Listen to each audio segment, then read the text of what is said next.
His pack wants me dead for knowing their secret. Part 2. Chapter 1, The Morning After. I didn't sleep.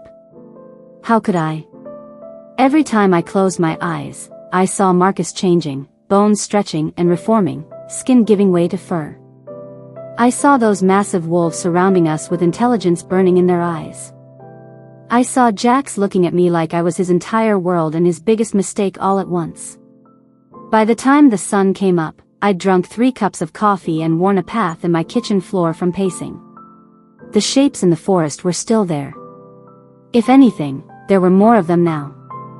Sometimes I caught glimpses of people between the trees, normal-looking humans who watched my cabin with the same intense focus as the wolves. My phone had been ringing all morning. Martha from the clinic. Numbers I didn't recognize. Each time, I let it go to voicemail. I wasn't ready to talk to anyone. Wasn't ready to pretend everything was normal when my entire understanding of reality had been shattered. At 9 a.m., someone knocked on my door. I froze, coffee mug halfway to my lips. Through the window, I could see a woman standing on my porch. She was maybe 50, with steel gray hair pulled back in a severe bun and wearing a long black coat despite the warming day. She knocked again, more firmly this time. Dr. Chen? My name is Eleanor Thorne. I'm here representing the Silverwood Pack Council. We need to speak. Pack Council. That sounded official. And terrifying. I'm not feeling well today, I called through the door. Maybe another time. I'm afraid this can't wait. Please, doctor. We simply want to talk. There was something in her voice that made it clear this wasn't really a request. I unlocked the door but kept the chain engaged, peering through the crack. Eleanor Thorne had the kind of face that probably looked severe even when she smiled. Her eyes were a pale blue that seemed to look right through me. May I come in? Every instinct I had screamed no. But if these people, these werewolves, wanted to hurt me, a chain lock wasn't going to stop them. I opened the door. Eleanor stepped inside and immediately began looking around my cabin like she was taking inventory. Her nostrils flared slightly, and I had the weird feeling she was smelling something. You have his scent on you, she said without preamble. Our alpha's scent. Heat flooded my cheeks. I don't know what you mean. Of course you do. You're an intelligent woman, Dr. Chen. Jax has told you what you are to him. I crossed my arms over my chest, trying to look more confident than I felt. He told me a lot of things last night. Most of them impossible to believe. Eleanor's mouth curved in what might have been a smile, but there was no warmth in it. Yet here you are, accepting a visit from a stranger who just told you she represents a pack of werewolves. You believe, doctor. The question is what we're going to do about it. She moved to my living room window and looked out at the forest. They're beautiful, aren't they? My pack. Strong, loyal, protective of what matters to them.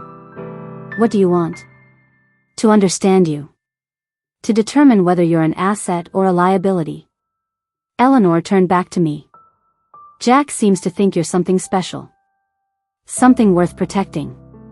I'm here to decide if he's right. And if you decide I'm not, then we'll solve the problem you represent in the most efficient way possible. The threat was delivered so casually, like she was discussing the weather. I felt ice settle in my stomach. You're talking about killing me. I'm talking about protecting my family. Every werewolf in this town, every pup, every elder, they all depend on our secret staying secret. You represent a threat to all of them. I would never tell anyone. Wouldn't you? Eleanor's pale eyes fixed on me. What if you had an accident and ended up in surgery, babbling under anesthesia about wolves and transformation? What if you called your family, your friends from the city, mentioned something that seemed like innocent small-town gossip but revealed too much? What if you simply couldn't handle the stress of keeping our secret and had a breakdown? Each scenario hit like a punch to the gut because they all sounded terrifyingly possible. Humans aren't designed to carry the weight of our world, Dr. Chen. History has shown us that, again and again. They break under the pressure. And when they break, we all suffer. But Jax said I was his mate. Doesn't that mean something? Jax is mistaken. Eleanor's voice was flat, final. Werewolves don't have human mates. What he's feeling is attraction, perhaps even obsession. But not the mate bond. How can you be so sure? Because I've lived for 300 years, child. I've seen every possible variation of werewolf mating. What Jax claims is impossible. 300 years. I stared at her, this woman who looked middle-aged but was older than my country. You don't believe him. I believe he wants it to be true. Jax has been alone since his wife died. Grief makes us see things that aren't there, want things that can't be. His wife was a werewolf? Of course. Sarah was a beautiful, strong female from the neighboring Moonridge pack. Perfect for an alpha. They were true mates. Eleanor's expression softened slightly. Her death nearly destroyed him. In his pain, he's latched onto you as some kind of replacement. The words hit harder than they should have. I barely knew Jax, had no claim on him. But the idea that his feelings for me were just grief and loneliness made something ache in my chest. That still doesn't give you the right to kill me. No, Eleanor agreed. But it gives us the right to protect ourselves. However, Jax is our alpha. His word carries significant weight. So the council has agreed to give you a chance. What kind of chance? 3 trials. Ancient tests that will determine your true nature. If you pass them, if you prove yourself worthy of our trust, the council will consider allowing you to live among us. And if I fail? Eleanor's smile was sharp as a blade. Then the problem resolves itself, and Jax will understand that some things are not meant to be. Before I could ask what that meant, she was walking toward my door. The first trial begins tonight, Dr. Chen. Someone will come for you at sunset. Wait. What kind of trials? What am I supposed to do? But she was already gone, disappearing into the forest like she'd never been there at all. Chapter 2, Preparation. I spent the rest of the day in a state of barely controlled panic. Trials. Tests that would determine whether I lived or died. And I had no idea what they involved. I tried calling Jax, but his phone went straight to voicemail. I tried the sheriff's station, but was told he was unavailable. I even drove into town, hoping to find him, but his patrol car was nowhere to be seen. The people of Silverwood looked at me differently now. Where before I'd gotten friendly smiles and curious glances, now I saw wariness. Fear. Some turned away when they saw me coming. Others watched me with calculating eyes. At Betty's diner, the conversation stopped dead when I walked in. The silence stretched until I turned around and walked back out. I was completely alone. Back at my cabin, I sat on my couch and tried to think rationally about my situation. I was a doctor. I was trained to assess problems and find solutions. But how do you solve a problem like this? I could run. Pack my car and drive back to Seattle, pretend none of this ever happened. But something told me I wouldn't make it out of town. And even if I did, could I really go back to my old life knowing what I knew now? I could stay and face whatever trials they had planned. Put my life in the hands of creatures who saw me as a threat. Or I could try to find a third option. As the sun began to set, I made my decision. Whatever these trials were, I would face them. Not because I didn't have a choice, but because running felt like giving up on something that might be worth fighting for. Jax believed I was his mate. And despite everything Eleanor had said, despite the impossibility of it all, something deep inside me believed it too. A knock at my door interrupted my thoughts. This time it wasn't Eleanor. It was a young man, maybe 25, with the kind of ruggedly handsome face that belonged on outdoor magazine covers. His dark hair was tied back, and when he smiled, I saw teeth that were just a little too sharp. Dr. Chen? I'm Lucas. I'm here to escort you to the trials. Where's Jax? The Alpha is preparing. He'll see you soon. Lucas was polite, even friendly, but I could see the predator underneath. The way he moved, the way his eyes tracked every small movement I made. I was prey to him, whether he admitted it or not. What should I expect tonight? The trials test different aspects of character. Courage, wisdom, loyalty. They're old traditions, Dr. Chen. Older than this town, older than most of the pack members who'll be watching. And if I fail? Lucas was quiet for a moment. Then, try not to fail. We walked through the forest as darkness fell. I'd expected to stumble through the underbrush, but there was a clear path that seemed to wind deeper into the mountains. Lucas moved silently beside me, occasionally glancing up at the moon that was growing fuller each night. "Can I ask you something?" I said after we'd walked for 20 minutes. "Sure. Do you think this is right? These trials? Threatening to kill someone just for knowing your secret?" Lucas stopped walking. In the moonlight, his eyes reflected like an animal's. "Dr. Chen, 3 years ago, a human discovered our secret. A photographer from National Geographic who was doing a story on remote mountain communities. We tried to convince him to keep quiet, offered him money, threatened him. Nothing worked. He was determined to expose us. What happened? He published his story. Photos, video, everything. Within a week, we had government agencies, scientists, trophy hunters, all descending on our territory. We lost 12 pack members in the fighting that followed. Good people. Friends. My stomach dropped. I'm sorry. We had to abandon our homes, scatter to different states, live as rogues for 2 years before we could safely come back and rebuild. Lucas's voice was hard now. That human's curiosity cost us everything. So yes, Dr. Chen, I think protecting our secret is worth almost any price. We walked the rest of the way in silence. Chapter 3, The Council. The clearing appeared suddenly, a wide circle of grass surrounded by towering pines. In the center, a fire burned in a stone ring, sending sparks up toward the stars. Around the fire, people sat on fallen logs arranged in a perfect circle. Except they weren't all people. Some were in human form, wearing simple clothes that looked like they could be quickly removed. Others had partially shifted, sporting claws, elongated canines, or eyes that glowed in the firelight. And a few were fully wolf, massive creatures that watched me approach with unblinking stares. "Welcome, Dr. Chen," Eleanor's voice carried across the clearing. She sat directly across from where Lucas led me, her pale hair almost white in the moonlight. "Please, join us." There was an empty space on one of the logs, clearly meant for me. As I sat down, I became acutely aware that I was the only fully human person in the circle. The only one without fangs or claws or the ability to tear someone apart with my bare hands. "Where's Jax?" I asked, surprised by how steady my voice sounded. "The Alpha is here," Eleanor said, gesturing to the forest behind me. I turned and saw him stepping out of the shadows.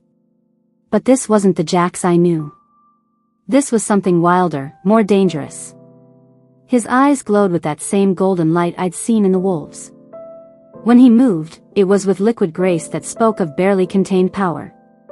He took his place in the circle, directly across from me, but he didn't look at me. His attention was focused on Eleanor and the other pack members. "The human has agreed to undergo the trials," Eleanor announced. "As is her right, according to the old laws." A murmur went through the circle. Some of the voices sounded approving. Others did not. "The first trial is courage," Eleanor continued. "Dr. Chen, you will be taken into the forest. Alone. You must find your way back to this clearing before dawn, avoiding the dangers that hunt in our territory." "What kind of dangers?" A man to Eleanor's left leaned forward. He was huge, with scars crossing his arms and neck. "Rogues. Werewolves who've been cast out from their packs. They hunt these mountains, and they don't follow our laws about protecting humans." My mouth went dry. "How many rogues?" "Tonight? 3 that we know of." The scarred man smiled, showing teeth that were definitely not human. They've been drawn by your scent. Fresh meat. That's enough, Kane. Jax's voice cut across the clearing like a whip. She understands the trial. Kane, the scarred man, turned his attention to Jax. Does she, Alpha? Does she understand that if the rogues catch her, they won't just kill her? They'll play with her first. Make her scream. Make her beg. I said enough. The temperature in the clearing seemed to drop 10 degrees. Jax's eyes blazed brighter, and I could see his hands clenching into fists. You're compromised, Kane said, standing up. This human has made you weak. The pack sees it. We all see it. Other pack members were stirring now, some nodding in agreement with Kane. I could feel the tension rising like electricity before a storm. Sit down, Kane. Jax's voice was deadly quiet. Or what? You'll fight me? Prove my point for me? Kane's laugh was ugly. You can't even think straight around her. How are you supposed to lead us? Jax rose to his feet in one fluid motion. The transformation was subtle but unmistakable. His already large frame seemed to expand, his presence filling the clearing. Every wolf in the circle dropped their gaze except Kane. I am your alpha, Jax said, and power rolled off him in waves. Question me again, and we'll settle this the old way. Kane held his stare for a long moment, then slowly sat back down. But the hatred in his eyes was clear. This wasn't over. The trial begins now, Eleanor said, as if nothing had happened. Dr. Chen, you may take nothing with you except the clothes on your back. Follow the red markers to begin your path. Return here before sunrise, and you pass the first test. I stood on shaking legs. What if I don't make it back? Then you won't, Kane said with satisfaction. I looked at Jax, hoping for some reassurance, some sign that this wasn't as dangerous as it sounded. But his face was stone, alpha authority covering any personal feelings. Good luck, Dr. Chen, was all he said. Lucas appeared at my side. I'll show you to the starting point. As we walked away from the circle, I could hear voices rising behind us. Arguments. Angry words. The pack was fracturing, and I was the cause. Is it always like this? I asked Lucas. No. Usually we're united. But you've changed everything. Half the pack thinks Jax is right to protect you. Half think Kane is right that you're a danger to us all. What do you think? Lucas was quiet for a long moment. I think Jax has never been wrong about the important things. And I think Kane has been looking for an excuse to challenge him for a long time. We reached a tree marked with a red cloth tied around its trunk. Beyond it, a narrow trail disappeared into the dark forest. Follow the red markers, Lucas said. They'll lead you in a circle back to the clearing. Should take about 4 hours if you don't get lost. And if I do get lost? Try not to. He melted back into the forest, leaving me alone with the darkness and the sound of my own racing heart. Chapter 4, Into the Dark. The first hour wasn't too bad. The red markers were easy to spot, tied to trees about 50 yards apart. The trail was clear, and the moon provided enough light to see where I was going. I'd almost started to relax when I heard the first howl. It was different from the calls I'd heard from Jax's pack. This sound was wild, hungry, with an edge of madness that made every hair on my body stand up. The rogues. They knew I was out here. I picked up my pace, following the red markers deeper into the forest. The trees grew thicker here, blocking out more of the moonlight. Shadows moved at the edge of my vision, and I couldn't tell if they were real or just my imagination. Another howl, closer this time. And an answering call from somewhere ahead of me. They were coordinating.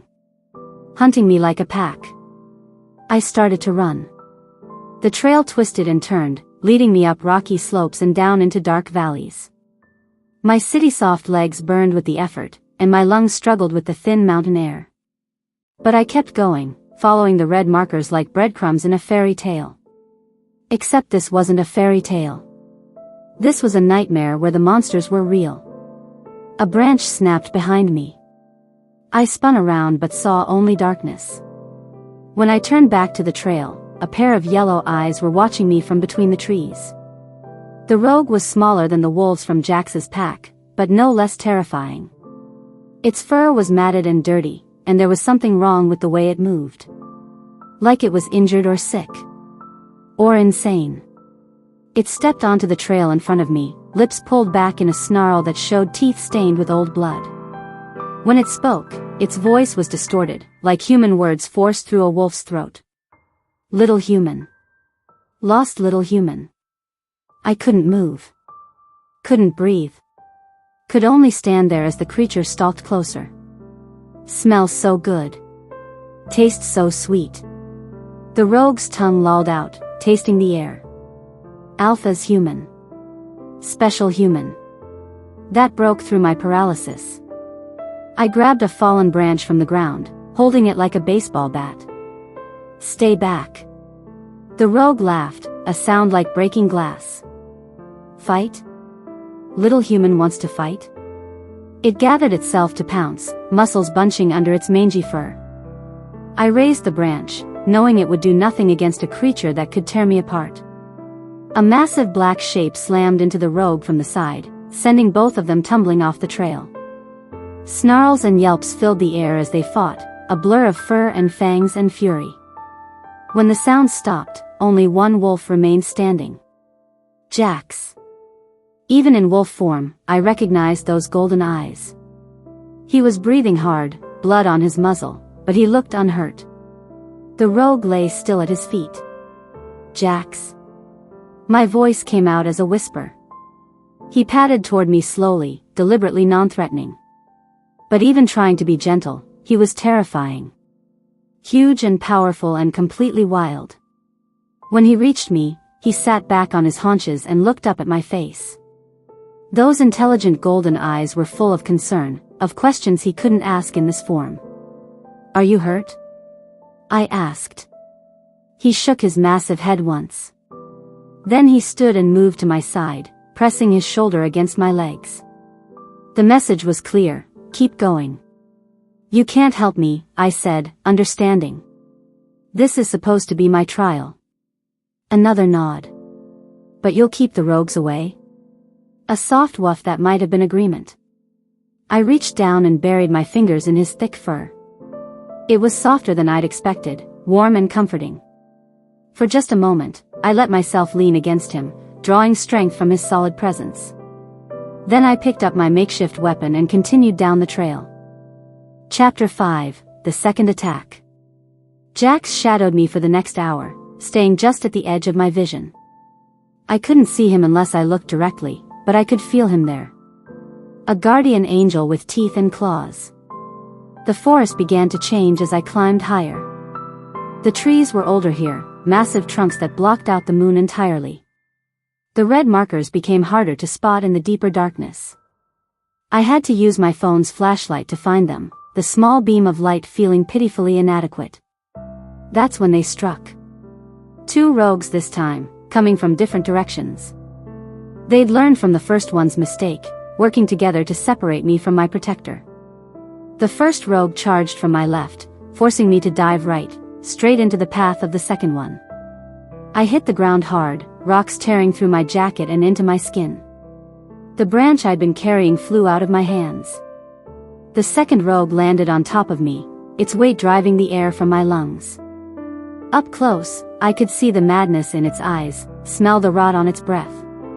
Gotcha, it snarled, pressing one massive paw against my chest to pin me down. I couldn't breathe, couldn't move. Could only stare up at those yellow eyes and wait for the killing blow. It never came. Jax hit the rogue like a freight train, the impact so violent that both wolves tumbled 20 feet down the slope. I rolled over, gasping for air, just in time to see the first rogue coming at me again. Without thinking, I grabbed a jagged rock from the ground and swung it as hard as I could. It connected with the side of the rogue's skull with a sickening crack. The creature stumbled, shook its head, and snarled at me with pure hatred. But it was hurt now. Off balance. I scrambled to my feet and ran. Behind me, I could hear the sounds of Jax fighting both rogues at once. Terrible sounds, growls, yelps, the snap of bone. I wanted to turn back, to help somehow, but I knew I'd only make things worse. I ran through the forest, branches tearing at my clothes and face, following my phone's flashlight beam and praying I'd find another red marker. When I finally stopped, lungs burning, I was completely lost. The trail was gone. The markers were gone. I was standing in a small clearing I didn't recognize, surrounded by trees that all looked the same. And somewhere in the distance, I could still hear fighting. Chapter 6, Lost. I spent an hour walking in circles, trying to find any sign of the trail. Every tree looked identical in the darkness. Every shadow could hide another rogue. My phone battery was dying, the flashlight beam growing weaker with each passing minute. Finally, I sat down on a fallen log and faced the truth. I was lost. Completely, hopelessly lost. The fighting sounds had stopped 20 minutes ago. Either Jax had won, or... I couldn't think about that. Wouldn't think about that. But as I sat there in the darkness, I began to notice something strange. The forest wasn't as quiet as it seemed. There were sounds underneath the obvious ones, rustles that were too deliberate to be wind, the soft pad of feet on earth, the whisper of movement through leaves. The pack was out there. Watching. Waiting. This was part of the trial, I realized. Not just avoiding the rogues, but finding my way back without help. Proving I could survive in their world. I stood up and closed my eyes, trying to think. I was a doctor. I was trained to work under pressure, to solve problems when lives were on the line. This was just another kind of emergency. The clearing I was in sloped slightly downward to my left. Water flows downhill, and streams eventually lead to larger bodies of water. If I could find water, I could follow it. Most mountain communities were built near water sources. It wasn't much of a plan, but it was better than sitting here waiting to die. I picked a direction and started walking. 15 minutes later, I heard it, the soft babble of running water. I followed the sound through the trees until I found a small stream that sparkled in the moonlight. I knelt beside it, cupping the cold water in my hands to wash the cuts on my face. That's when I saw them. Footprints in the soft mud beside the stream. Not human footprints. Paw prints, large and clearly defined. They were fresh, still filling with water. I wasn't alone. I stood slowly, every nerve ending screaming danger. The forest around me was too quiet now. Even the insects had stopped chirping. Hello, Dr. Chen. I spun around. A woman stood at the edge of the trees, maybe 30 years old, with long blonde hair and the kind of beauty that belonged in magazines. She was wearing jeans and a simple sweater, looking perfectly normal except for her eyes. They were the pale yellow of a wolf. Who are you? Sarah Donovan, she said, stepping closer. Jax's wife. The world tilted. That's impossible. Eleanor said you were dead. I am. Sarah's smile was sad, beautiful, and completely terrifying. But death isn't always the end in our world, Dr. Chen. Sometimes it's just a different kind of existence. I backed away from her, my feet splashing in the stream. You're not real. You're some kind of hallucination. Stress, exhaustion. I'm as real as the mate bond between you and my husband. Your husband? Oh yes. Death doesn't dissolve werewolf marriages any more than it dissolves the mate bond. Jax is still mine, Dr. Chen. He always will be. Sarah moved closer, and I could see through her now, the moonlight passing right through her translucent form. You don't belong here, she continued, her voice carrying an otherworldly echo. You're human. Fragile. Weak. You'll only bring him pain. I didn't ask for any of this. But you want it, don't you? You want him. You dream about those golden eyes, about strong hands and gentle touches. You imagine what it would be like to be loved by someone like Jax. Heat flooded my cheeks because she was right. I had been dreaming about him. Fantasizing about a man I barely knew but felt connected to in ways I couldn't explain. He loved me for 50 years, Sarah said, and now there was pain in her voice. 50 years of perfect happiness. Perfect unity. And you think you can replace that with what? A few days of infatuation? I don't want to replace anything. You just what? Want to play house with a werewolf? Want to live in a world where you'll always be the weakest, the most vulnerable, the one everyone else has to protect? Her words hit like physical blows because part of me had been thinking exactly that. What would it be like to be with Jax? What would it mean to be part of this world? You'll get him killed, Sarah said softly. Your weakness will force him to make choices that put the pack at risk. And when the pack turns against him, when they challenge his leadership, he'll die trying to protect someone who can never truly be his equal. Tears burned my eyes. Stop. I'm trying to save you both. Leave, Dr. Chen. Go back to your human world where you belong. Let Jax mourn me properly instead of chasing fantasies that will destroy everything he's built. No. The word came out stronger than I felt. I don't know what's between Jax and me, but I know it's real. And I know it's not your choice to make. Sarah's expression hardened. Then you'll have to live with the consequences. She began to fade, becoming more translucent with each second. Find the markers, Dr. Chen. Follow them home. But remember, passing these trials won't make you one of us. You'll always be human. You'll always be the weakness that could destroy the man you think you love. And then she was gone, leaving me alone beside the stream with nothing but the sound of water and my own ragged breathing. Chapter 7, The Path Home. I sat by the stream for a long time after Sarah disappeared, trying to process what had just happened. Ghost. Hallucination. Stress-induced breakdown. I could come up with a dozen rational explanations for what I'd seen. But in a world where werewolves were real, maybe ghosts weren't such a stretch. Either way, I had a trial to complete.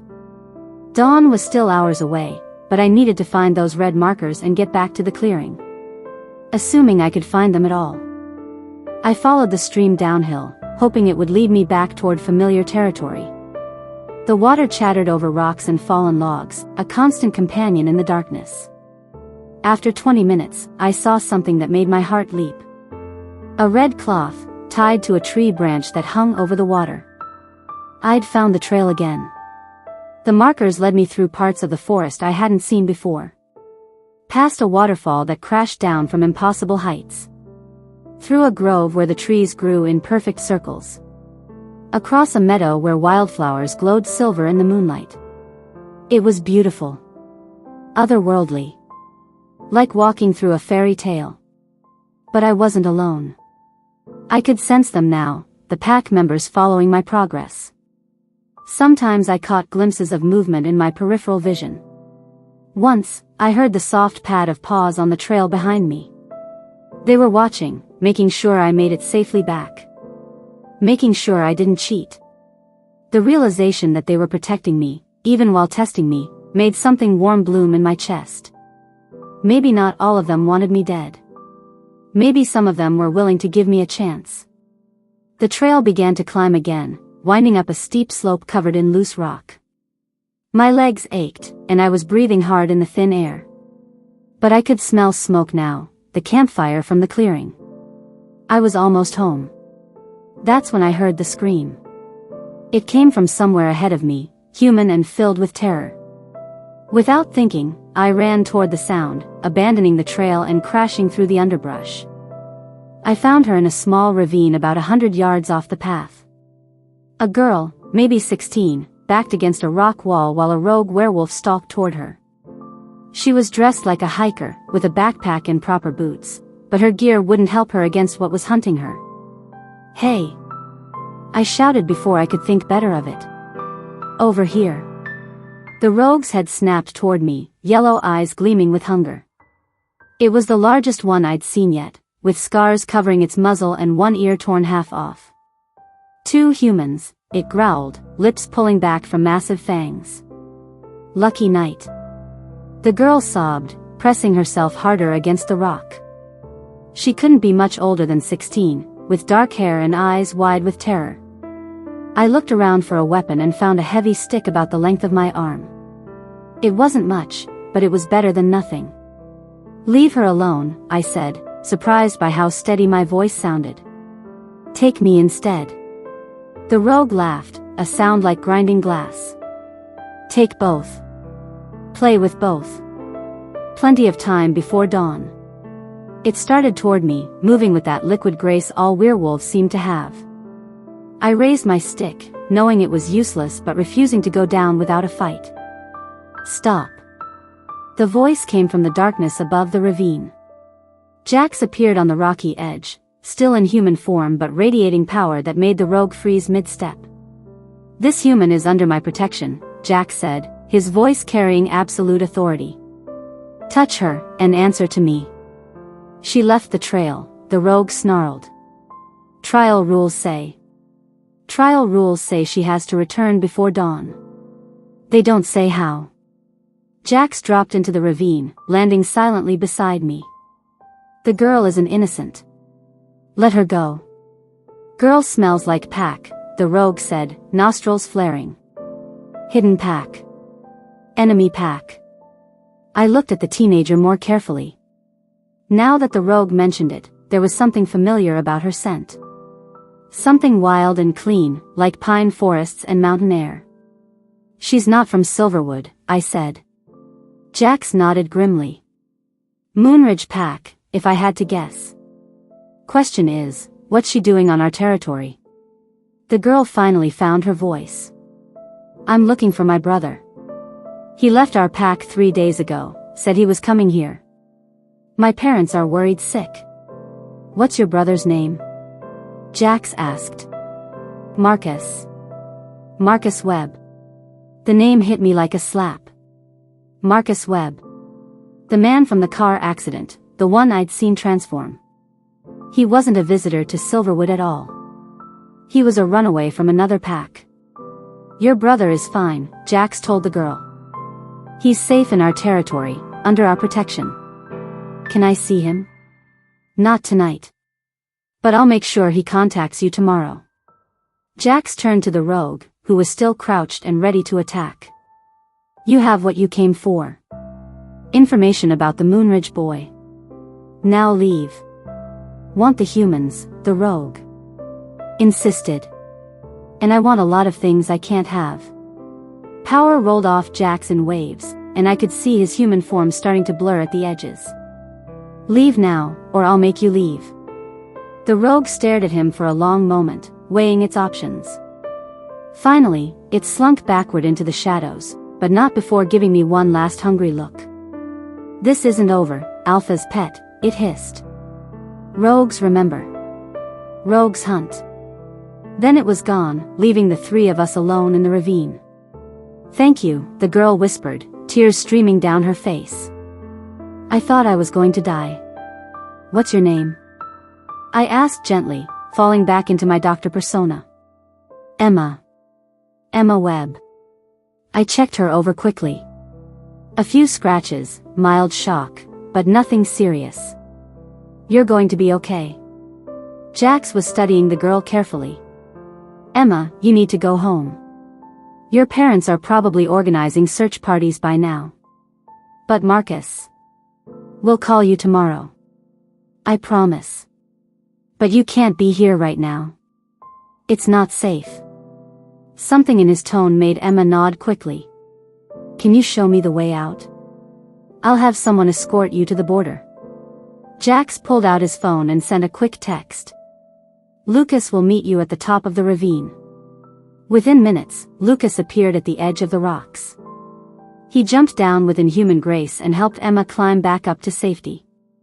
Take her to the Moonridge border, Jax told him. Make sure she gets home safely. What about Dr. Chen? I'll handle it. After they left, Jax and I were alone in the ravine. In the silence, I could hear my own heartbeat thundering in my ears. You left the trail, he said finally. She was going to die. And you almost died trying to save her. A girl you'd never met, from a pack that's not your own. She was 16 years old. What was I supposed to do, let that thing kill her? Jack studied my face in the moonlight. Most humans would have hidden. Waited for it to pass. Chosen their own survival over a stranger's. I'm not most humans. No, he said quietly. You're not. He helped me climb out of the ravine, his hands strong and steady. When we reached the top, I realized we were less than a quarter mile from the clearing. I could see the glow of the fire through the trees. The trial, I said. I'm supposed to complete it alone. You saved a pack member's sister tonight. Risked your own life to protect someone weaker than yourself. That's not human behavior, Chloe. That's pack behavior. What does that mean? It means maybe Eleanor is wrong. Maybe the mate bond doesn't care about species. We walked back to the clearing together, emerging from the forest just as the eastern sky began to show the first hint of dawn. The council was still there, still waiting. Some looked surprised to see me. Others looked disappointed. Eleanor rose from her seat. Dr. Chen. You've completed the first trial. She left the path, Kane objected. She broke the rules. She saved a life, Jax countered. She put herself at risk to protect an innocent. That's exactly what we would expect from a pack member. She's not a pack member. Kane's voice rose. She's human. She doesn't belong here. Enough. Eleanor's voice cut through the argument. The trial is complete. Dr. Chen faced the rogues and survived. She found her way back before dawn. The first test is passed. A murmur went through the circle, some approving, some clearly unhappy with the result. The second trial will take place tomorrow night, Eleanor continued. Dr. Chen, you should rest. You'll need your strength. As the council began to disperse, Jax caught my arm. Come on. I'll walk you home. We didn't speak as we made our way back through the forest. I was exhausted, running on adrenaline and stubbornness. But I was also exhilarated. I'd survived. Whatever they'd thrown at me, I'd found a way through it. You were amazing tonight, Jack said as we reached my cabin. I was terrified. Courage isn't the absence of fear. It's acting in spite of it. He stopped at my front door, hands shoved in his pockets. Chloe, I need you to know something. Whatever happens in the next trials, whatever the pack decides, tonight proved something important. What? That you're stronger than any of us gave you credit for. Including me. The way he looked at me made heat spread through my chest. Like I was something precious. Something worth protecting. Get some sleep, he said. Tomorrow night will be harder. After he left, I stood under my shower until the hot water ran out, washing away the dirt and blood and fear of the night. But I couldn't wash away the memory of Sarah's words, or the way Jax had looked at me like I was his salvation. As I finally fell into bed, exhausted beyond measure, I could still feel eyes watching from the forest. But for the first time since this nightmare began, I wasn't afraid. I'd survived the first trial. Whatever came next, I would find a way to survive that too. Because some things were worth fighting for. And maybe, just maybe, I was one of them. Chapter 8, The Second Trial. I woke up at noon, every muscle in my body screaming. The cuts and bruises from my night in the forest had bloomed into spectacular colors. I looked like I'd been through a war. Which, I suppose, I had. Martha called 3 times before I finally answered. Honey, are you all right? Half the town is talking about what happened last night. What are they saying? That you faced down 3 rogues and saved Emma Webb's life. That you completed the trial of courage without a single complaint. I sat up straighter. They're talking about it openly? Word travels fast in a small town, especially when that town is full of werewolves. You've got people's attention now, Chloe. Some good, some not so good. What do you mean? Martha's voice dropped to a whisper. Kane's been talking to the younger pack members, telling them you're a threat that needs to be eliminated. But others are saying you showed true pack loyalty last night. And which side are you on? Honey, I've been watching Jax for 3 years, watching him fade away a little more each day since Sarah died. Last night was the first time I've seen real life in his eyes since the funeral. That tells me everything I need to know. After we hung up, I tried to go about my day normally. I went to the clinic, saw a few patients, pretended everything was fine. But I could feel the weight of attention on me everywhere I went. People watched me differently now. Some with respect, others with suspicion. And all of them with the knowledge that tonight would bring the second trial. As evening approached, I found myself getting ready like I was preparing for battle. I chose my sturdiest jeans, my most comfortable boots, a jacket that could take some abuse. I had no idea what the trial of wisdom would involve, but I wanted to be ready for anything. The knock came at exactly sunset. This time it wasn't Lucas at my door. It was Eleanor herself, dressed in a long white robe that made her look like some kind of priestess. Ready, Dr. Chen? As ready as I can be. Good. Tonight will test your mind rather than your body. But don't mistake that for safety. Wisdom without courage is useless. Courage without wisdom is deadly. We walked a different path through the forest, this one leading higher up the mountain. The air grew thinner, colder. By the time we reached our destination, I was breathing hard and my hands were numb. We stood before a cave entrance that yawned like a mouth in the mountainside. Ancient symbols were carved into the rock around the opening, worn smooth by centuries of weather. Inside this cave lies the heart of the mountain, Eleanor said. A sacred pool that shows truth to those brave enough to look. Your trial is simple: drink from the pool and survive what you see. What will I see? The truth. About yourself, about Jax, about what your presence here will cost all of us. Eleanor's pale eyes glittered in the starlight. Many have entered this cave, Dr. Chen. Not all have come out with their sanity intact. What happened to the ones who didn't? They learned truths they couldn't bear. Saw futures they couldn't accept. The weight of knowledge broke their minds. Perfect. A trial that could literally drive me insane. And if I refuse? Then you fail the trial and face the consequences. I looked at the cave entrance, then back at Eleanor.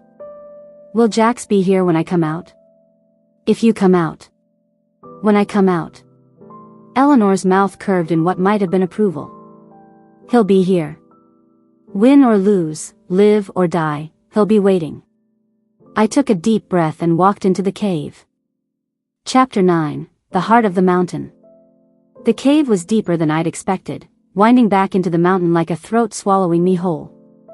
My footsteps echoed off the walls, bouncing back as whispers that seemed to say my name. The air grew warmer as I descended, and I began to see light ahead.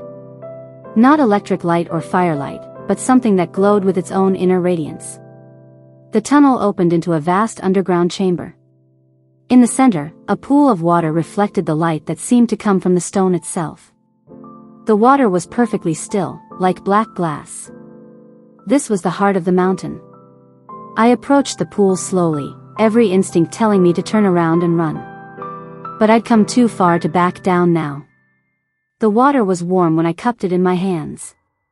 It glowed faintly, like liquid starlight. I hesitated for just a moment, thinking about Eleanor's warnings. Then I drank. The effect was immediate. The cave disappeared.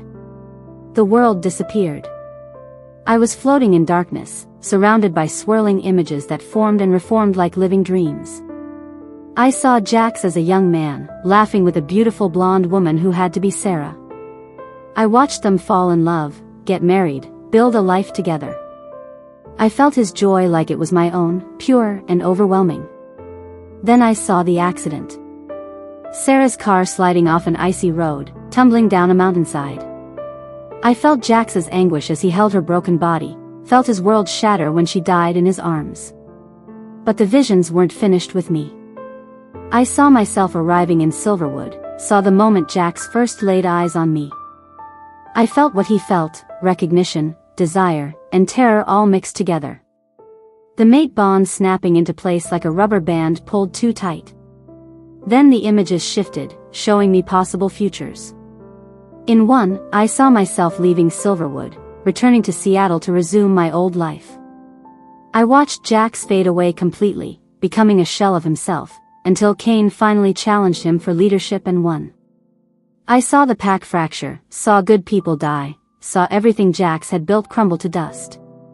In another, I saw myself staying but failing the trials. I watched Kane's satisfaction as the pack council voted for my death. I felt Jax's rage as he fought his own people to protect me, saw him fall beneath the claws and fangs of wolves he'd once called family.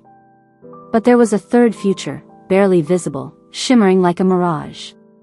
I saw myself completing the trials, earning the pack's acceptance. I saw Jax and me together, building something new and beautiful. I saw children with golden eyes and gentle hearts. I saw a future where human and werewolf could exist together. But even in that vision, there was darkness. Threats from the outside world. Government agencies who would stop at nothing to capture and study werewolves. Wars between packs that would spill human blood. And always, the knowledge that I would be the weakest link. The one who could be used against them. Difficult choices, aren't they? I spun around in the darkness of the vision space. Sarah stood behind me, looking exactly as she had by the stream. You again. The pool shows truth, Dr. Chen. All truth. Even the parts you don't want to see. I saw the futures. I know the risks. Do you? Do you really understand what loving Jax will cost him? I understand that he deserves to make his own choices. Even if those choices destroy everything he's worked for. Even if they get good people killed. I thought about the vision of Kane taking over the pack, of everything falling apart. There has to be another way. There is. Sarah stepped closer. You can choose to leave. Go back to your human world, let Jax heal properly from his grief. The pack will survive, he'll eventually find an appropriate mate, and you'll have saved everyone. Including myself. Including yourself. I stared at her, this beautiful ghost who'd had everything I was just beginning to want. Why are you doing this? Why are you trying so hard to get rid of me? Sarah's expression softened. Because I love him. Even in death, I love him. And I can see how this ends, Dr. Chen. I can see the pain coming for all of you. Maybe you're wrong. Maybe we can make it work. And maybe you're just a human who's fallen for a fairy tale. The visions began to swirl around us again, showing me moment after moment of potential futures. In some, I was happy. In others, I was dead. In most, I was the cause of suffering for people I was coming to care about. Choose wisely, Dr. Chen, Sarah said as she began to fade. Some mistakes can't be undone. Then the darkness lifted, and I was back in the cave, kneeling beside the pool with water still dripping from my hands. But I wasn't alone. Chapter 10, Truth and Consequences. Jack sat on a rock near the cave entrance, head in his hands. He looked up when I approached, and I could see the strain of the last few days written across his face. How long was I in there? 3 hours. I was starting to worry. I sat down beside him, close enough to feel the warmth radiating from his skin. What did you see when you took the trial? That was 20 years ago. I saw myself as Alpha, leading the pack through difficult times. I saw Sarah. His voice grew quiet. I saw happiness that I thought would last forever. The pool doesn't always show the truth, then. It shows one possible truth. The future isn't fixed, Chloe. We make choices that change everything. I saw different futures. Different choices. I told him about the visions, about Sarah's warnings, about the potential consequences of us being together. Jax listened without interrupting, his expression growing darker with each detail. She came to you again, he said when I finished. You believe me? About the ghost? Sarah was always strong-willed. Death wouldn't change that. He turned to face me fully. What did you decide? After seeing all those possible futures? I decided that some risks are worth taking. Something flashed in his golden eyes. Hope, maybe. Or relief. Even knowing what it might cost? Especially knowing what it might cost. I reached for his hand, threading our fingers together. Jax, I've spent my whole life playing it safe. Choosing the secure path, the rational choice. And where did it get me? Burned out, alone, running away to a mountain town to hide from my own life. This isn't hiding. This is jumping off a cliff without knowing if there's water at the bottom. Then maybe it's time I learned to fly. He stared at me for a long moment, then lifted our joined hands to his lips, pressing a soft kiss to my knuckles. Eleanor won't be happy. Neither will Kane. What about you? Are you happy? Terrified, he admitted. But yeah. I'm happy. We walked back to the clearing together, hands linked, ready to face whatever judgment waited. The council was assembled again, but this time their expressions were harder to read. Dr. Chen, Eleanor said as we approached. What did the pool show you? Truth. About the past, the present, and possible futures. And what truth did you learn about yourself? I thought about the visions, about Sarah's warnings, about the choice I'd made. I learned that I'm exactly where I'm supposed to be. Kane stood up abruptly. This is insane. She's human. She can't be trusted with our secrets. She's passed 2 trials, Jack said calmly. According to our laws. Our laws never anticipated this situation. Kane's voice rose. Human mates? Impossible bonds? You're asking us to risk everything on something that defies nature itself. Other pack members were nodding, murmuring agreement. I could see the doubt spreading through the circle like a disease. Maybe Kane's right, I said quietly. Every head turned toward me. Jax's hand tightened on mine. Maybe I am asking you to risk too much. Maybe the smart thing would be for me to leave, let you go back to the way things were. Chloe, Jax started. But I'm not going to do that. I stood up, addressing the entire council. Because leaving would be the easy choice. And easy choices are how people end up with empty lives. I looked around the circle, meeting each pair of eyes. You want to know if you can trust me? Here's your answer, I will die before I betray any of you. Not because I'm your alpha's mate, not because of some mystical bond, but because you're good people. Because this town, this pack, feels more like home than anywhere I've ever lived. Pretty words, Kane sneered. But words are just air. You haven't proven anything except that you can stumble through a forest without dying. Then give me the chance to prove more. Kane. Eleanor's voice carried a warning. The human has earned the right to complete all 3 trials. The human, Kane repeated, putting venom into the words, is going to get us all killed. He stalked away from the circle, followed by several other pack members. The unity that had existed in this group was clearly fracturing. The 2nd trial is complete, Eleanor announced. Dr. Chen has looked upon truth and chosen her path. 2 trials remain. As the council dispersed, I found myself alone with Jax beside the dying fire. You could have taken the easy way out, he said. Told them you'd learned your lesson and wanted to leave. Would you have let me? I would have hated it. But yes, if that's what you really wanted, would have let you go. And spent the rest of your life wondering what might have been? Probably. I turned to face him fully. Jax, I need you to understand something. Whatever happens in the next trial, whatever the pack decides, I'm not doing this just for you. What do you mean? I mean I'm doing this for me too. For the first time in my life, I feel like I'm part of something bigger than myself. Like I matter in ways that have nothing to do with my medical degree or my ability to save lives. You matter to me, he said quietly. I know. But I need to matter to myself first. He reached over and tucked a strand of hair behind my ear, his fingers gentle against my skin. "You're amazing, you know that?" I'm terrified and exhausted and completely out of my depth. And amazing. The way he looked at me made my breath catch. Like he was seeing something in me that I'd never seen in myself. "Jax." "Yeah? What's the third trial?" His expression grew serious. "Loyalty. It's the hardest one, Chloe. The one that's designed to break the bond between us." "What does that mean?" "It means they're going to try to turn you against me. Show you reasons why choosing me is the wrong choice. They'll use every weapon they have, fear, doubt, guilt.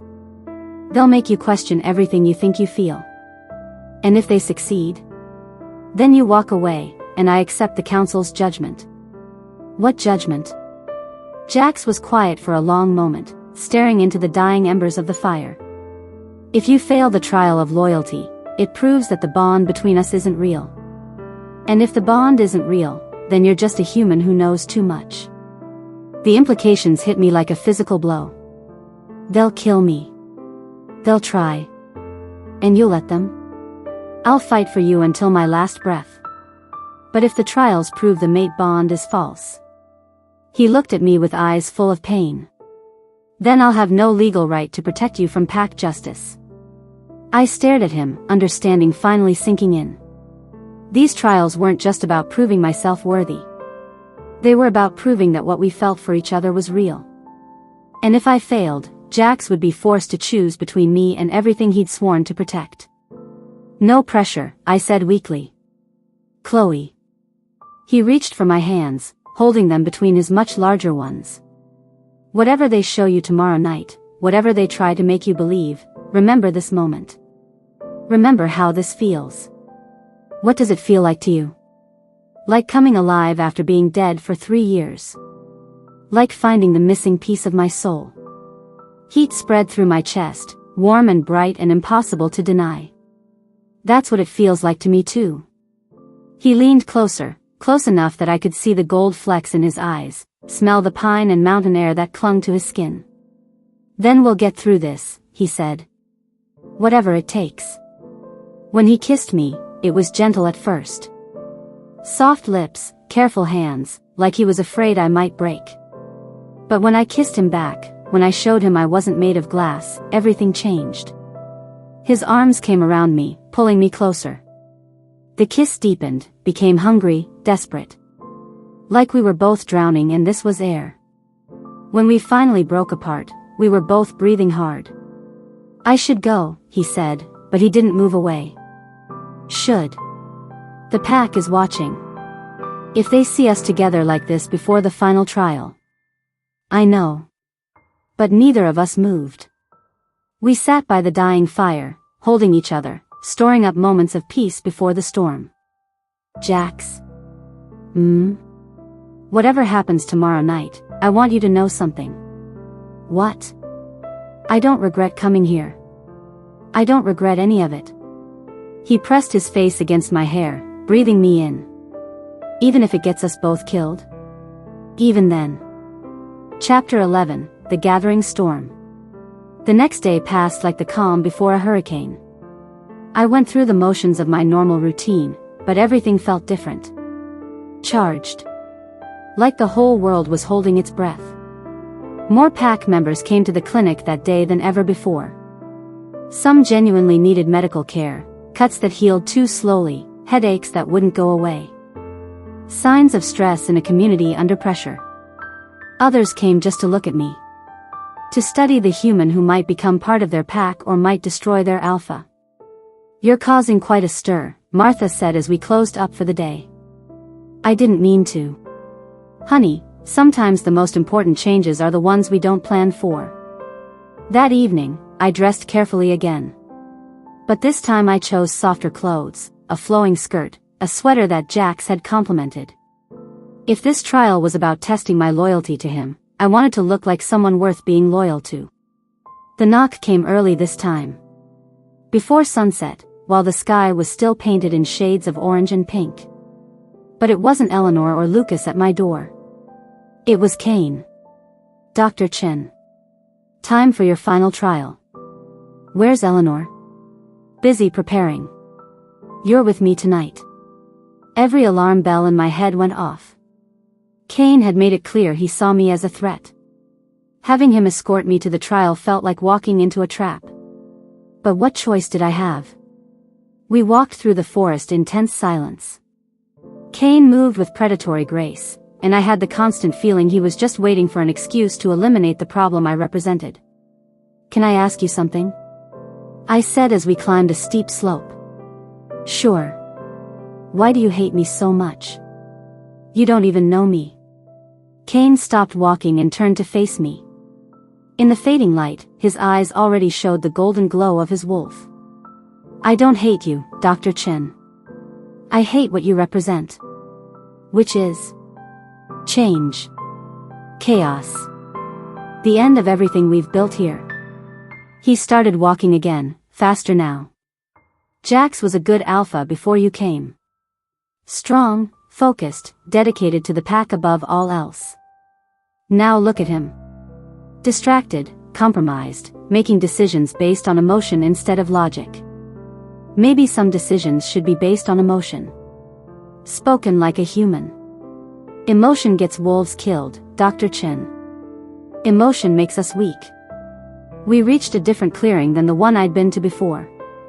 This one was smaller, more intimate, surrounded by standing stones that looked older than memory. The pack council sat in a tight circle, but there were more of them now. Faces I didn't recognize, wolves in both human and animal form. And at the center of the circle, Jax waited. But something was wrong. He was restrained somehow, silver chains around his wrists and ankles that glowed with unnatural light. His face was tight with pain. What's happening? I demanded. Why is he chained? Insurance, Eleanor said calmly.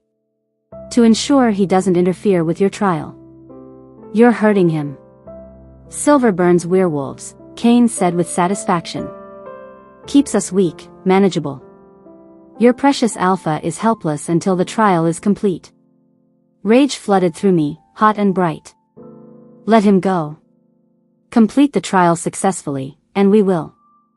Eleanor gestured to a space across from Jax. Sit, Dr. Chen. Let us begin. I wanted to run to Jax, to somehow free him from those burning chains. But pack members blocked my path, their message clear: sit down and participate, or face the consequences. I sat. The trial of loyalty, Eleanor announced, will test the strength of the bond you claim to share with our alpha. You will be shown truths, Dr. Chen. Hard truths about what your presence here has cost and will continue to cost. If your loyalty wavers, if you choose to save yourself instead of standing by him, you will have failed. And if I pass? Then you will be accepted as a full member of this pack, with all the rights and responsibilities that entails. A murmur went through the circle. Not everyone looked happy about that possibility. Begin, Eleanor said. Chapter 12, The Trial of Loyalty. The first truth they showed me was Marcus Webb. He was brought into the circle in chains similar to Jax's, but his were darker, heavier. He looked like he hadn't slept or eaten since the night I'd met him. Marcus fled the Moonridge pack because he killed another werewolf, Eleanor announced. Not in a fair fight. Not in self-defense. Murder. My heart sank. The man I'd helped save, the one whose transformation had revealed the pack's secret, was a killer.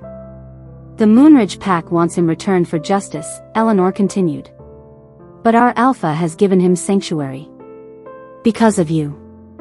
Because of me? Jax believes that saving Marcus's life created a debt. That your involvement makes him partially responsible for the boy's welfare. Eleanor's pale eyes fixed on me. One of the prices of your presence here, Dr. Chen.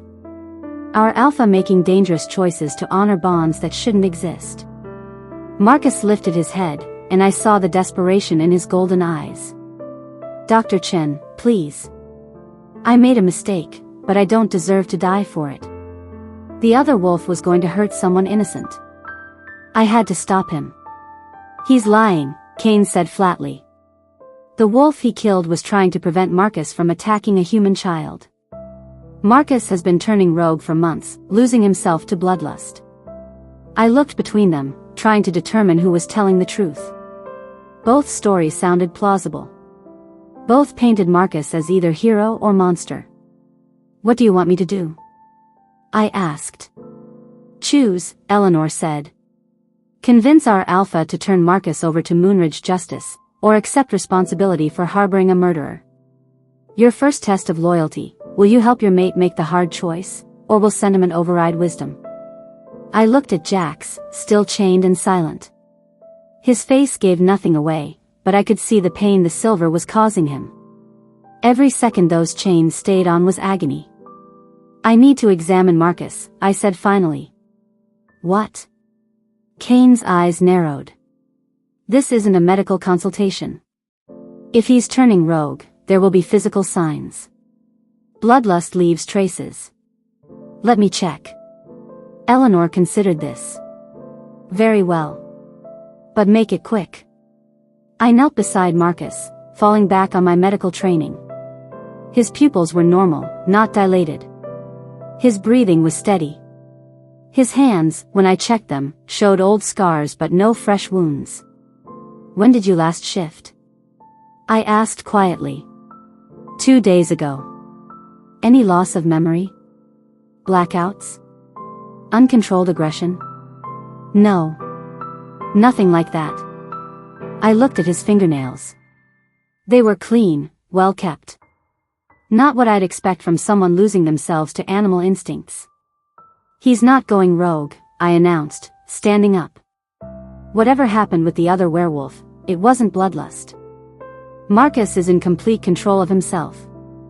Kane snarled. You have no idea what you're talking about. I'm a doctor. I know the signs of mental deterioration, of loss of impulse control. Marcus doesn't show any of them. So you choose to protect a killer, Eleanor said. Interesting. I choose to protect someone who defended an innocent. If that makes me wrong in your eyes, so be it. Eleanor nodded slowly. The first truth is complete. Now for the second. 2 more pack members entered the circle, supporting a woman who looked like she'd been through hell. She was pale, shaking, with bandages covering her arms. This is Rebecca Mills, Eleanor said. She was attacked 3 nights ago by unknown assailants. Tell Dr. Chen what you told us, Rebecca. Rebecca's voice was barely a whisper. They were humans. Government agents, I think. They knew what I was. They had silver weapons, special equipment designed to capture werewolves alive. My blood ran cold. Where did this happen? 2 towns over. They hit the Ironwood pack first, captured 3 wolves before the rest could escape. Rebecca's eyes fixed on me. They're getting closer, Dr. Chen. And they're getting better at hunting us. What does this have to do with me? Kane stepped forward. Word is they're tracking information leaks. Someone has been talking about werewolves to the wrong people. Someone human. The accusation hit like a slap. You think I told them? Did you? Eleanor asked calmly. No. I haven't told anyone anything. Haven't you?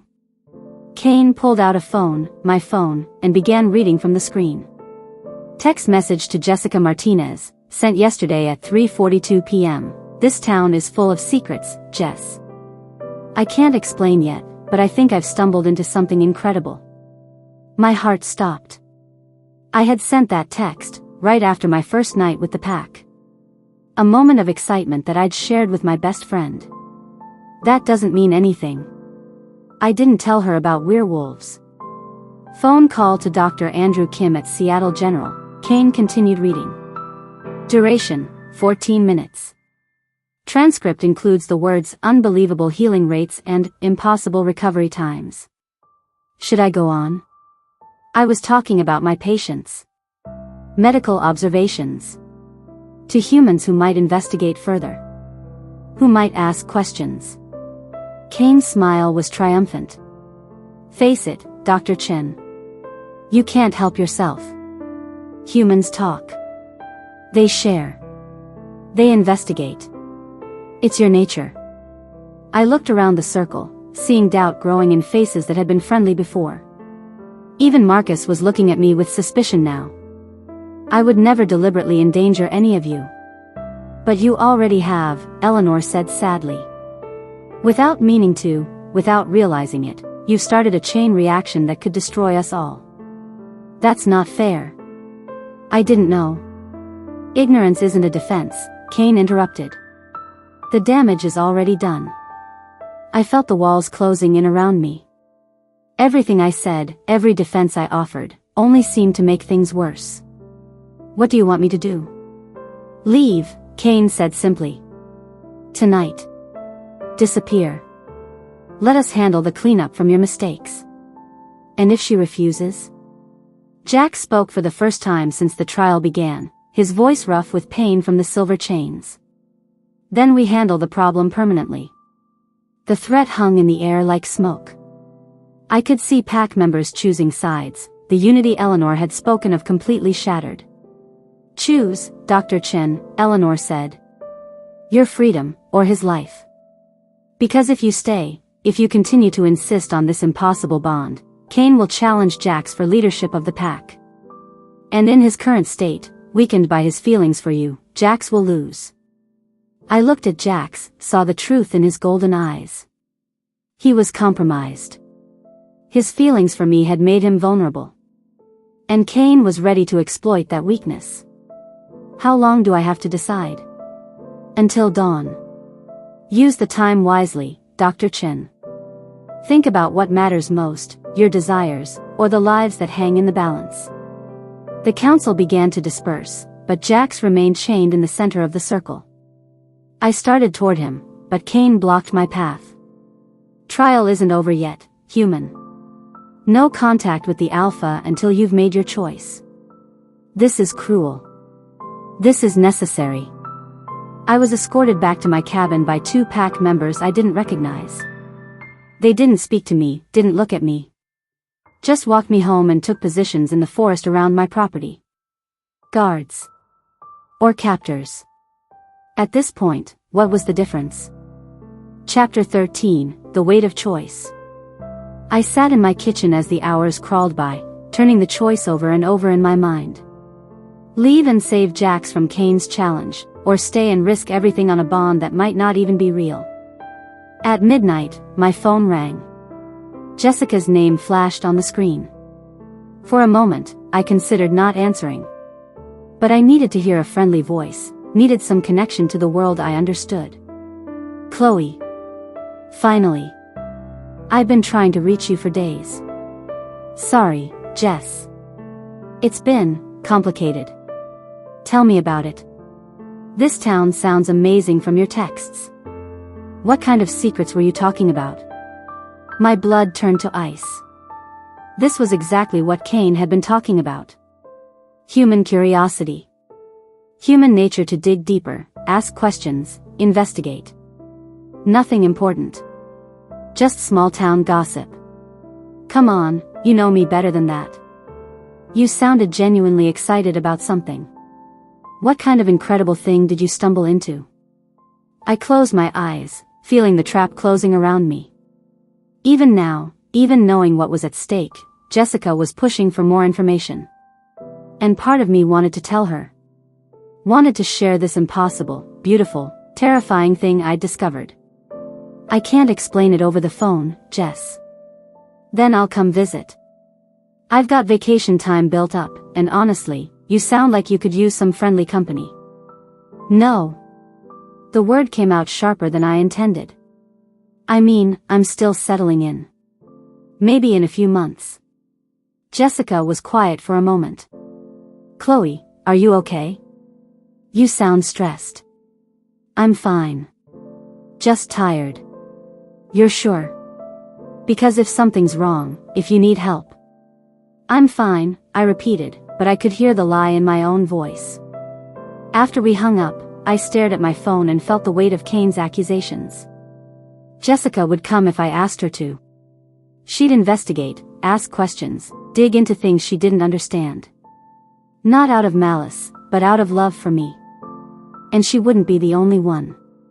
My parents, my colleagues from the hospital, my entire network of friends and family, they were all used to me sharing my life with them. The longer I stayed silent, the more suspicious they'd become. Kane was right. I was a security risk just by existing. At 2 a.m., someone knocked on my door. I looked through the window and saw Emma Webb, the girl I'd saved from the rogue. "Dr. Chen? Can I talk to you?"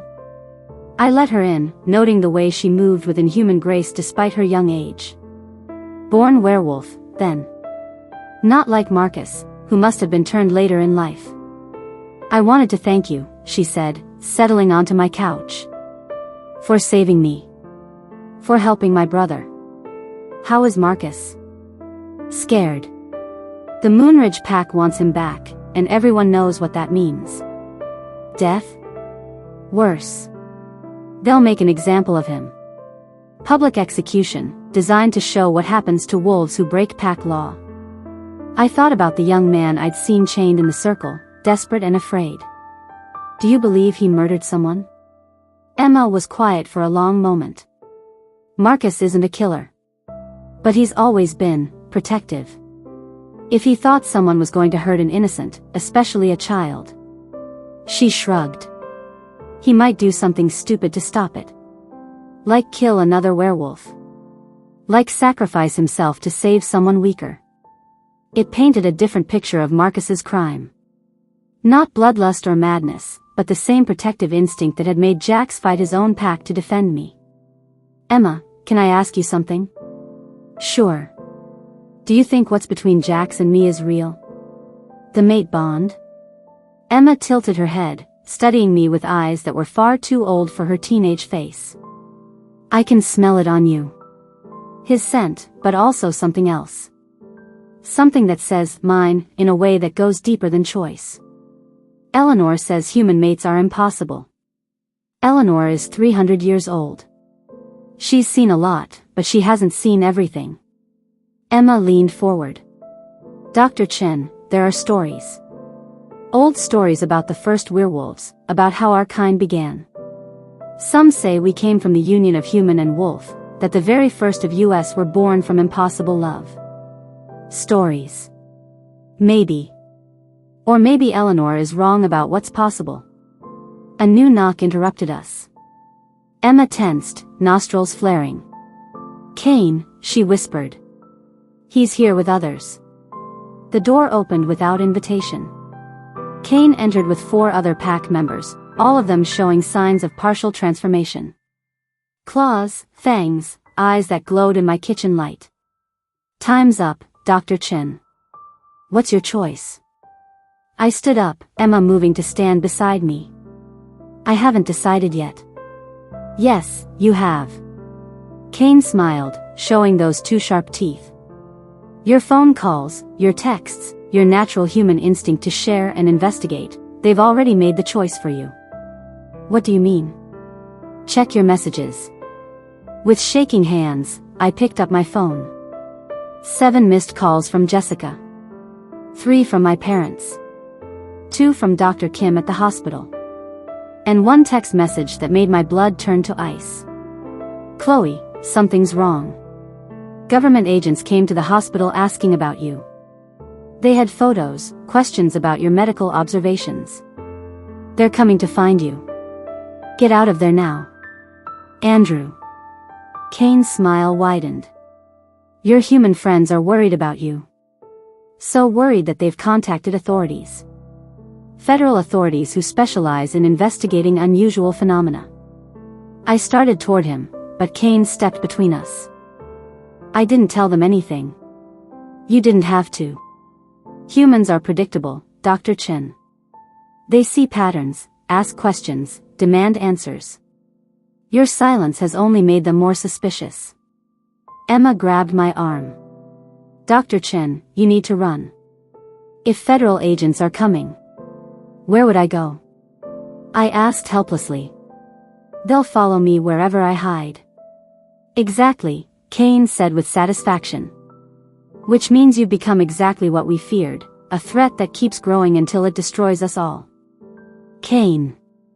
Eleanor's voice came from the doorway. That's enough. Is it? Look at her phone, Eleanor. Look at what her human nature has already cost us. Eleanor moved into my kitchen, her expression grave. Show me. With trembling fingers, I handed over my phone. Eleanor scrolled through my messages, her face growing darker with each one. They're coming, she said finally. Federal agents, based on concerns raised by Dr. Chen's colleagues. They'll be here by tomorrow night. Then we evacuate, one of the other pack members said. Scatter like we did before. And go where? Kane demanded. How many times can we rebuild? How many homes can we abandon?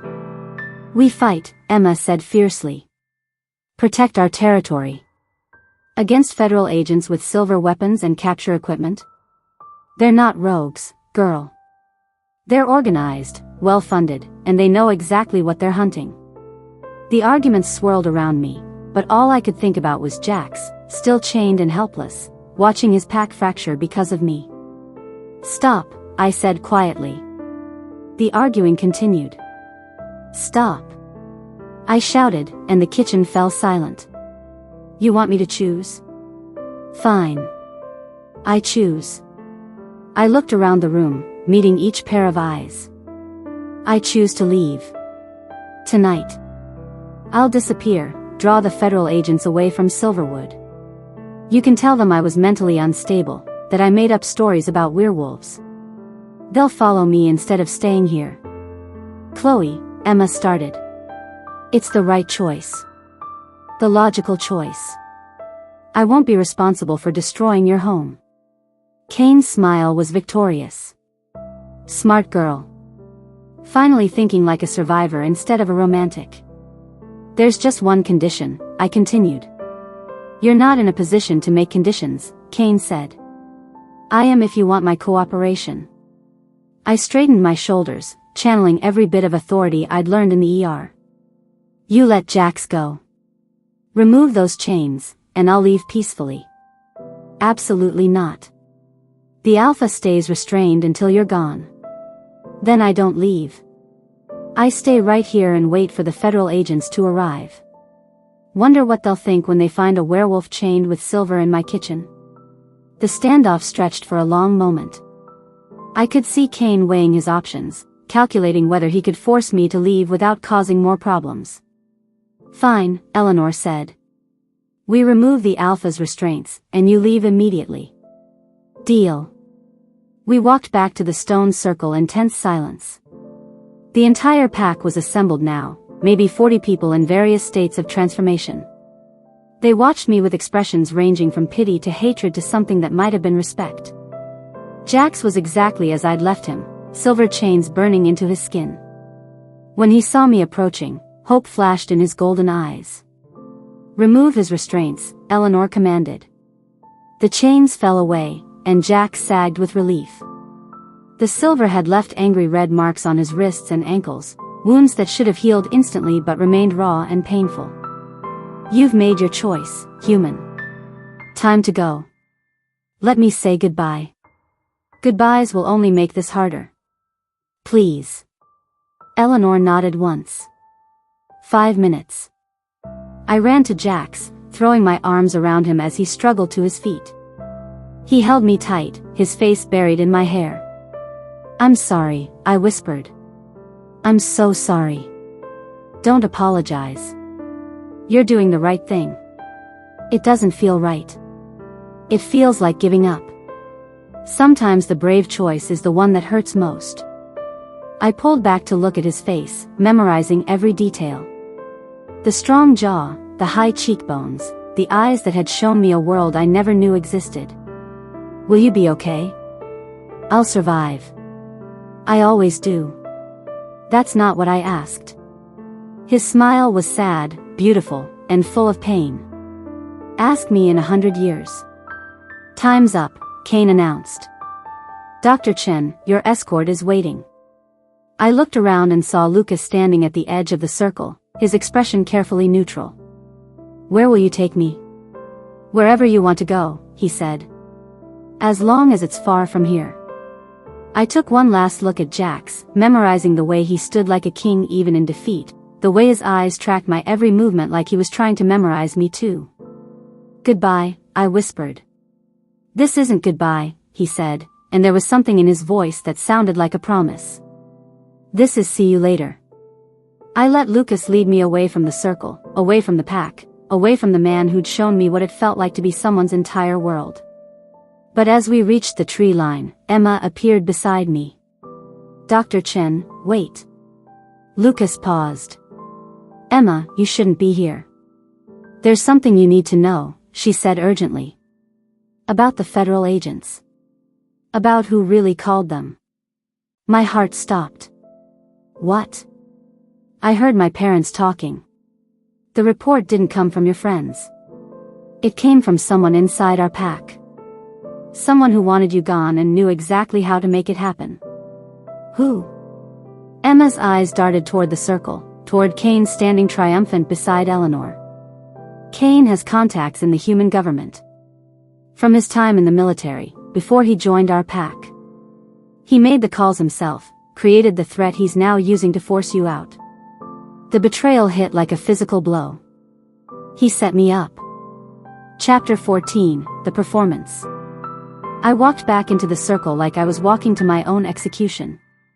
Every step felt wrong, like I was betraying everything good that had happened to me since arriving in Silverwood. But Emma was right.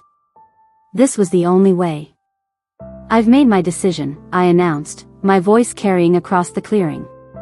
Jax looked up, hope and fear warring in his expression. I'm leaving. Tonight.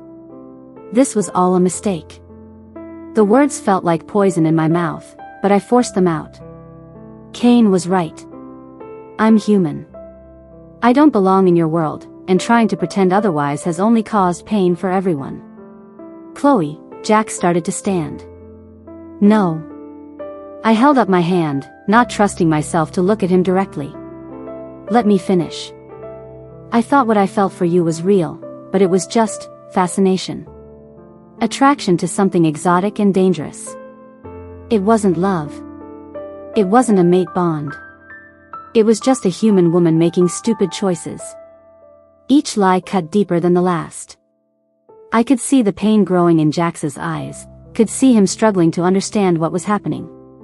You see? Kane said triumphantly. Human nature. They always choose themselves in the end.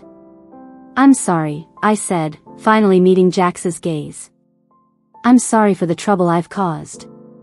I'm sorry for making you think we could be something we're not.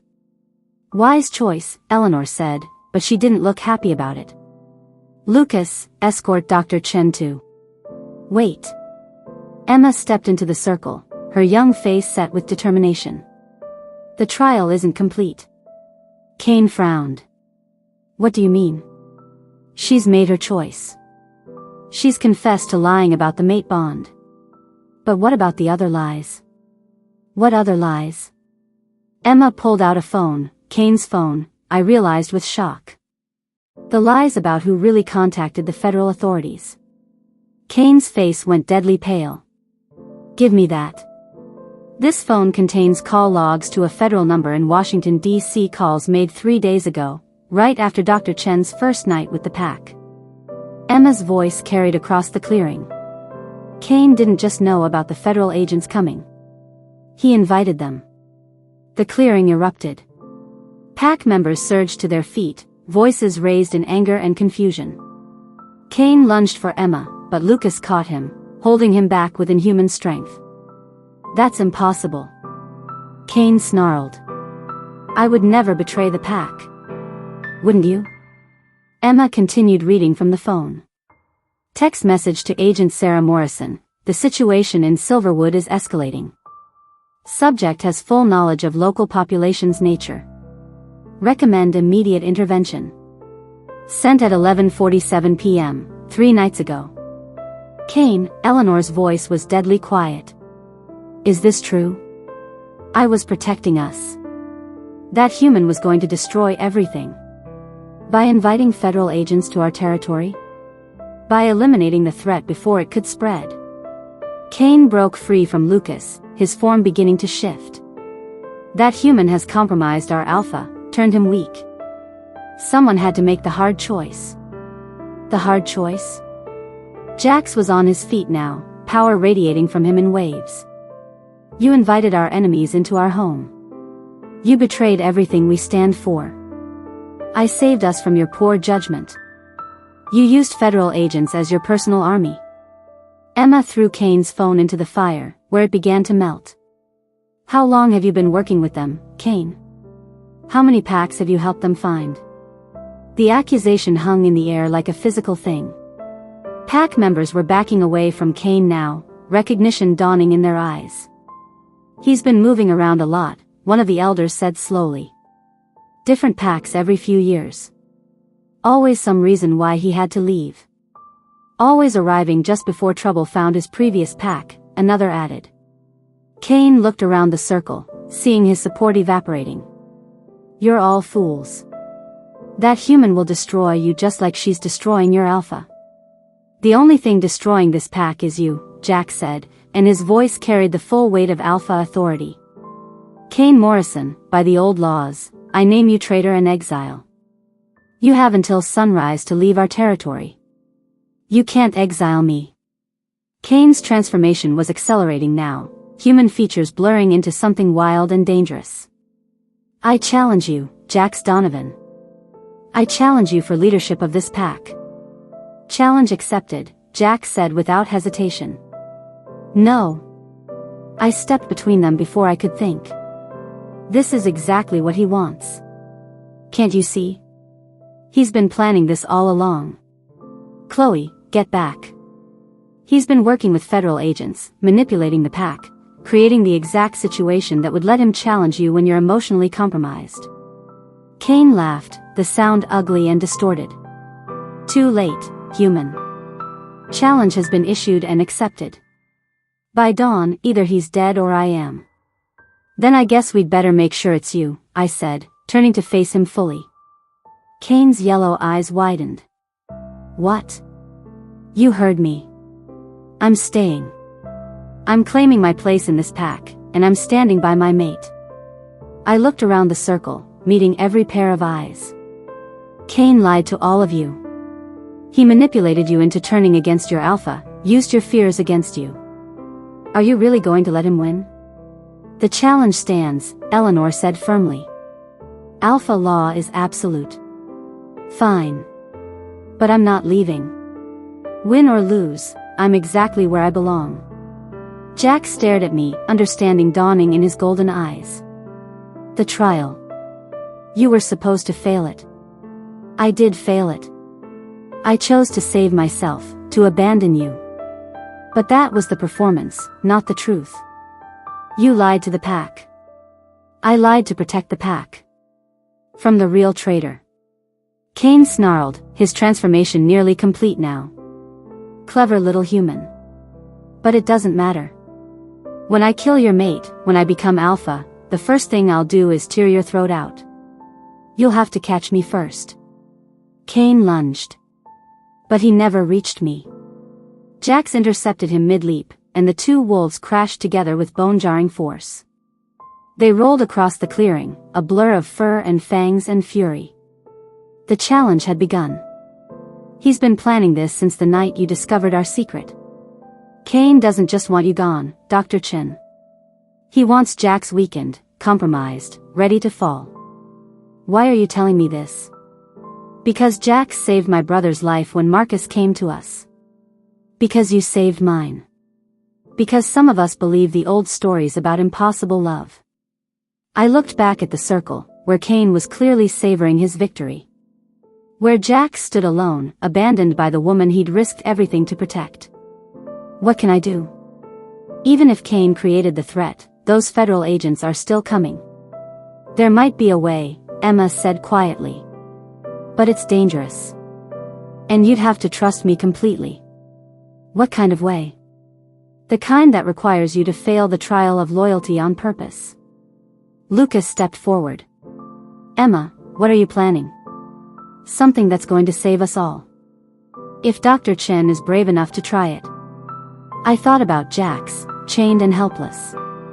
About Marcus, facing death for protecting an innocent. About a pack being torn apart by lies and manipulation. Tell me what you need me to do. Emma's smile was fierce, beautiful, and completely determined. I need you to break Jax's heart. Publicly. Convincingly. Make everyone believe you're choosing to save yourself instead of standing by him. Why? Because when Cain challenges him, when he thinks Jax is at his weakest, that's when we spring our trap. What trap? The one that proves Cain is the real traitor to this pack. Chapter 15, The Alphas Fight. The pack formed a circle around the fighting wolves, but no one interfered. This was alpha law, ancient and absolute. No matter how the challenge had come about, it would be settled by strength alone. Cain was younger, faster, with the desperate fury of someone who had nothing left to lose. But Jax was the alpha for a reason. He fought with strategy, patience, using Cain's anger against him. Still, I could see he was struggling. The silver chains had weakened him, and his emotional state was affecting his concentration. Cain had planned this perfectly, waiting for the moment when Jax would be most vulnerable. He's going to lose, Emma whispered beside me. No, he's not. But I could see it too. Jax was favoring his left side where Cain had landed a particularly vicious bite. Blood matted his dark fur, and his movements were becoming slower, more labored. Cain sensed weakness and pressed his advantage, driving Jax back toward the edge of the clearing. If he could pin the alpha against the trees, limit his movement. Jax! I shouted, not caring about pack law or ancient traditions. Behind you. He spun just in time to avoid Cain's killing blow, the rogue's claws raking air instead of flesh. But the movement cost him, and he stumbled, going down on one knee. Cain gathered himself for the final attack. That's when Marcus Webb stepped into the circle. Stop, he said, his voice carrying surprising authority for someone so young. This is an alpha challenge, Cain snarled. No interference allowed. I'm not interfering. I'm invoking the right of truth. A murmur went through the pack. Eleanor stepped forward, her expression sharp with interest. Explain yourself, Marcus Webb. Cain Morrison killed the werewolf I'm accused of murdering. The clearing fell silent except for the sound of heavy breathing from the two alpha candidates. That's impossible, Eleanor said. Is it? Cain was in Moonridge territory 3 nights before I fled. I saw him there, smelled his scent near the body. But I was young, scared, new to pack politics. I didn't understand what I was seeing. You're lying, Cain spat. Am I? Then explain this. Marcus pulled something from his pocket, a piece of silver jewelry, a ring with distinctive markings. I found this near the body. Recognize it, Cain? Cain's wolf form began to blur, shifting back toward human as panic overtook rage. That proves nothing. It proves you were there. And we all know your history with the Moonridge Pack. They exiled you 15 years ago for aggressive behavior. What they didn't know was that you were already working with federal agents, feeding them information about pack locations. The accusations came fast now, pieces of a puzzle falling into place. You've been moving from pack to pack for years, Marcus continued. Always staying just long enough to learn our secrets, map our territories, identify our leaders. Then trouble finds us, and you move on to the next pack. Lies. Cain tried to shift back to wolf form, but the stress and accusations were interfering with his control. All lies. Then submit to pack justice, Jax said, rising to his feet despite his injuries. Let Eleanor examine your memories. Prove your innocence. Cain's eyes darted around the circle, seeing no escape, no support. I don't have to prove anything to you. I'm the rightful alpha here. You're a traitor and a murderer, Eleanor said, her voice carrying the weight of centuries. And the penalty for both is death. Cain made one last desperate play. Instead of attacking Jax, he lunged straight for me. But he never made it. Jax intercepted him again, and this time there was no hesitation, no mercy. The fight was brutal and brief. When it ended, Cain lay still on the forest floor, and Jax stood over him, breathing hard but victorious. "It's finished," Eleanor announced. "Justice is served." I ran to Jax, not caring about protocol or pack law. He caught me in his arms, holding me like he'd never let go. "Are you hurt?" "I'll heal." He pulled back to look at my face. "Chloe, what you did tonight, the choice you made, was the only choice I could live with. Even knowing what it might cost? Especially knowing what it might cost." I reached up to touch the silver burns on his wrists, wishing I could heal them the way he healed from everything else. "Jax, I need you to understand something." "What?" "I'm not doing this because of some mystical mate bond. I'm doing it because I choose to. Because you're worth choosing." His eyes grew bright, and for a moment I thought he might cry. "Dr. Chen." Eleanor's voice interrupted us. "You've completed the 3 trials. Courage, wisdom, and loyalty. The pack acknowledges your right to remain in Silverwood. Am I right to be with Jax?" Eleanor looked around the circle, gauging the mood of the remaining pack members. Most looked accepting now, even approving. Cain's betrayal had shifted the entire dynamic. "That," Eleanor said with something that might have been a smile, "is between you and your mate." Epilogue, New Beginnings. 3 weeks later, I stood in the clinic treating a case of poison ivy when Jax walked in. He moved carefully, still healing from his fight with Cain, but he was getting stronger every day. "Afternoon, Sheriff. What can I do for you?" "Actually, it's what I can do for you." He pulled an envelope from his pocket. News from the outside world. Inside was a newspaper clipping. The headline read, "Federal Task Force disbanded following investigation into fraudulent reports." I looked up at him in amazement. "They're gone." Turns out Cain's contacts in the government weren't as reliable as he thought. When Marcus provided evidence of Cain's real activities, the murders, the pack betrayals, the false reports, it discredited everything Cain had told them. "So we're safe? For now. There will always be threats, Chloe. People who want to expose us or capture us. But we'll face them together." "Together?" Instead of answering, he got down on one knee right there in my clinic. "Dr. Chloe Chen," he said, pulling out a ring that sparkled with embedded stones that looked like tiny stars, "will you do me the honor of becoming not just my mate, but my wife?" My heart stopped. "Jax. I know it's fast. I know we've been through hell to get here. But I also know that what's between us is real, and I don't want to waste another day pretending otherwise." I looked at this man who'd risked everything for me, who'd shown me a world of magic and danger and love beyond anything I'd ever imagined. "Yes," I said, and the word felt like coming home. "Yes, absolutely yes." He slipped the ring onto my finger, and it fit perfectly. Like it had been made for me. "There's just one condition," I said as he stood up. "Anything. No more silver chains. Ever." His laugh was rich, joyful, completely free. "Deal." Martha chose that moment to walk in from the back office, took one look at us, and started crying happy tears. "About time," she said, pulling us both into a hug. "I was starting to think you two would dance around each other forever." That evening, we announced our engagement to the pack.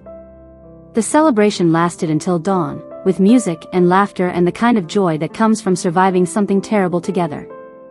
As the sun came up over the mountains, Jax and I sat together on my cabin's front porch, his arm around my shoulders, the engagement ring catching the morning light. "Any regrets?" he asked. I thought about my old life in Seattle. The long hours, the empty apartment, the feeling that I was just going through the motions of living. "Only one," I said. "What?" "That it took me so long to find you." He kissed the top of my head, and I could feel his smile against my hair. "Well, Dr. Chen soon to be Donovan, what do you say we start planning a wedding?" I say yes to everything. This life, this pack, This love that shouldn't exist but does anyway. Even knowing there will be more challenges? More people who'll try to tear us apart? Especially knowing that. I turned to face him, this man who'd shown me what it meant to fight for something worth having. Some things are worth the risk, Jax. We're worth the risk. Yes, he agreed, pulling me closer. We are. In the forest around us, I could hear the pack settling in for the day. Families returning to their homes, children's laughter echoing through the trees, the sound of a community that had survived another threat. A community I was now part of. The federal agents were gone. Kane was dead. Marcus was free to start over with a pack that would protect him. And I was engaged to an alpha werewolf who looked at me like I hung the moon. It should have been a perfect ending. But as I sat there in Jax's arms, watching the sun rise over our mountain home, I couldn't shake the feeling that this was just the beginning. The first chapter in a story that would test us in ways we couldn't imagine. Because in a world where werewolves were real, where government agents hunted supernatural creatures, where love could literally rewrite the laws of nature, happily ever after was something you had to fight for every single day. And I was ready for that fight.